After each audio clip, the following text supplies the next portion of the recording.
এই বন্যার কারণে অনেক ছেলে মেয়ে তারা ইন্টারমিডিয়েট পরীক্ষা দিতে অসুবিধা হচ্ছে, অনেকে পানিবন্দী হয়ে পড়েছেন।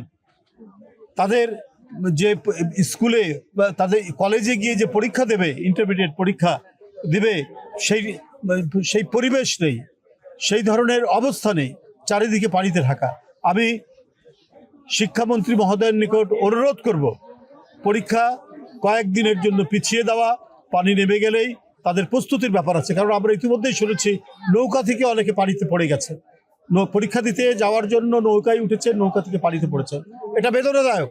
এই ব্যাপারে আমার মনে হয় যে বাংলাদেশ সরকার এবং শিক্ষামন্ত্রী প্রয়োজনীয় পদক্ষেপ গ্রহণ করবেন। আমরা এই অকুস্থলে, বিশেষ করে এই বন্যা উপদ্রুত এলাকায় এসে উপদ্রুত মানুষের যে দুর্দশা দেখেছি, সেই দেখেই আমাদের এটি মনে হয়েছে যে অবশ্যই ইন্টারমিডিয়েট পরীক্ষা কয়েকদিনের জন্য পেছানো দরকার, পেছানো উচিত। এই রকম সংকটকালে মানে কোনো ধরনের কোনো উস্কানি বা কোনো ধরনের কেউ হস্তক্ষেপ, এগুলো আমরা মনে করি যে এটা হওয়া উচিত না।